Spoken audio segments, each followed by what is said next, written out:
everyone! So you came here to learn about Plarn. What is it? How is it made? What can I do with it? Well, I hope to answer all of these questions and more by the end of this video. My name is Megan. You're watching Miss Megan Knits. Links to find me are below, along with the subscribe button and the like button and the comment section. You know what to do. So, what is Plarn? Plarn is short for plastic yarn. The Plarn I'm talking about today is made from plastic grocery bags, just like these. The bags are cut into strips, looped together into balls of yarn, and then the balls of yarn can be knit or crocheted into lots of different kinds of projects. This project right here is a mat I'm using to help the homeless, and I'll tell you more about that later. So why make Plarn? It's fun, it helps the environment by reducing plastic waste, and the resulting yarn makes a very durable fabric. It's also cheap to make, and plastic bags are readily available in a lot of places.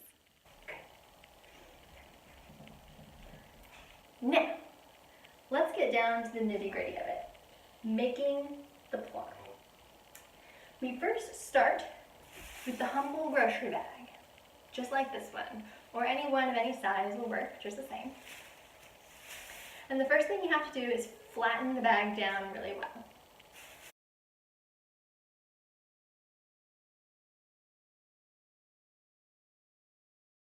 You really want to get all the air out at this stage. Now, if you want to work with multiple bags at once for maximum efficiency, you can stack them on top of each other at this stage. We usually work with stacks of 3. Here's 2 more. Now, what we're going to do from here is fold the bags in half lengthwise, keeping the handles touching the handles and the bottom touching the bottom. And then do the same fold again. You should have a folded contraption with the handle end at the top and the folded bottom end of the bags at the bottom. Then, the bags are cut. You can cut them with scissors if you'd like, or you can use what we have here is a rotary cutter and a cutting mat. The first thing you want to do is cut off the bottom. And you're going to discard the bottom. You're also going to discard the handles.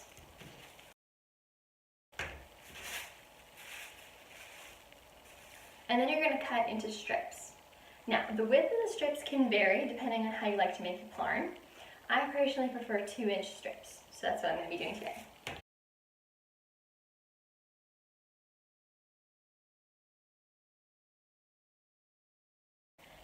Now, these strips you've cut are actually loops. You unfold them. And you see I've got a big box of loops right here. So what you do is you take the loops and you string them together using kind of a half hitch method. It's a little bit tricky to do this without the loops breaking, so don't worry if you mess it up on your first try. Just kind of patiently unpick it and try again. But you just want to keep doing that over and over and over again. And you'll notice what you're making is actually a long string. When that string gets really long, you can actually roll it up into a ball. I think this one we tied the end, yeah. You can actually roll it up into a ball. Now, you want to be careful not to make your balls too big. You want to make sure that the entire ball can fit through your last loop, like this, easy peasy. So that way you can attach it to your project later. But it's better to err on the side of being a little too small than being a little too big. So here's the start of a care mat I've crocheted up. I just wanted to show you that you use the Plarn just like you would use any regular yarn. So you just kind of single crochet with it. It's a little bit stiff and a little bit tricky to maneuver, but once you get the hang of it with speed, you can really go flying.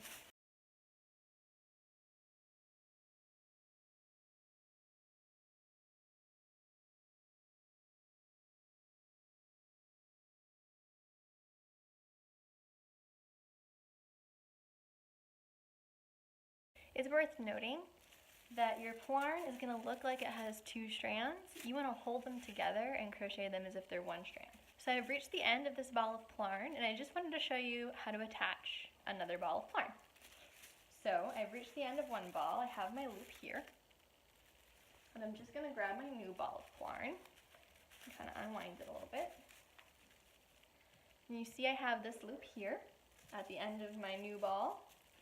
All I'm going to do is string it through the loop of the old ball and pass the ball through the loop, just like that.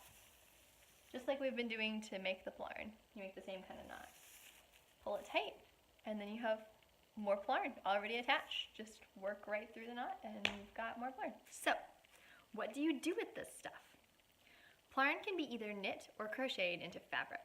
I much prefer to crochet because I think that's much easier, but you could really do either. The Plarn can be compared to a super bulky number 6 yarn, so you want to keep that in mind when you're looking for patterns.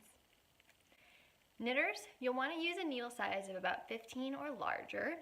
And crocheters, I've had success using an N hook to make a really dense, packed-in fabric, or using a Q hook to make a fabric with a little bit more drape, which is more suitable for what I use it for. Plarn is really sturdy, so it's good to make baskets and bags, as well as mats and rugs. If you're wondering what I personally do with Plarn, I use it to make care mats for the homeless in my community. These mats are squishy enough to sleep on and wide enough to wrap up in. They provide protection from the cold winter ground and can be wrapped around the person to keep rain and bugs off.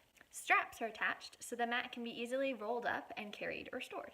How are these mats made? I used a Q hook and started with a chain of 71. That's 70 stitches plus 1 turning chain. I single crocheted into the second chain from the hook and continued across the row.